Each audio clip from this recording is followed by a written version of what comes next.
Welcome to another short video of Explore with Michael. At the moment I'm actually in the Petit Socco in Tangiers, Madinah. Socco is a Spanish version of the word souk, meaning market. In the 1800s, Morocco gradually opened up. First of all, there was an English legation, then a French legation, and Morocco started trading more openly with foreign countries. When the French took over Morocco in 1912 as a protectorate, they moved their capital to Rabat, and Tangiers was an international city. The British, they were anxious that it remained neutral, and other nations were involved in this as well.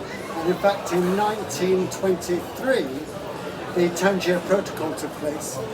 It was made an international city, and it was mainly under the protection of the Spanish and the French. But of course, the English were here, the Italians were here.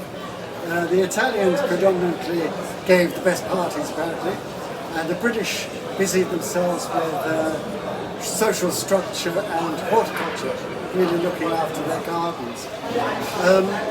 Here in the Petit Socco, this was where a lot of the offices were, and there were lots of cafes, and certain classes would go to certain cafes.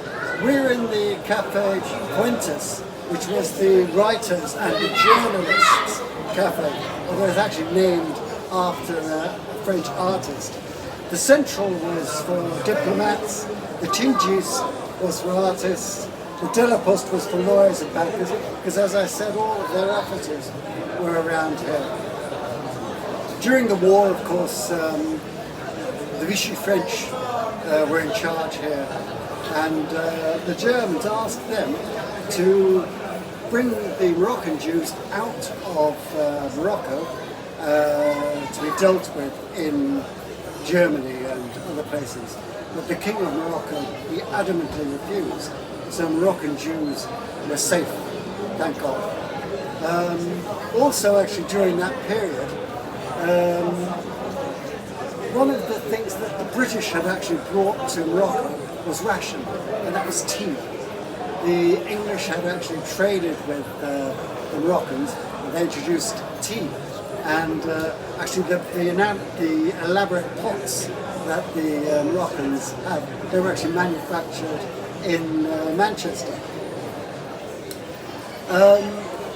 The place took on a kind of a seedy character here, the Petit Socco, and because it was kind of an international city and quite cheap to live in, it drew artists and writers and so on.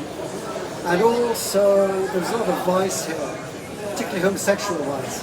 So in the 50s, Joe Orton, a famous English writer, he made this one of his haunts. And Ronnie Cray, one of the Cray twins, he made this also his haunt. Thankfully, in 1956, Morocco got its independence. The dodgy banks moved to Geneva, and the vice dens were closed down, mostly. Now, we're going to move on to another site here in Tangiers. If you like this video, please press like and subscribe. Thank you very much.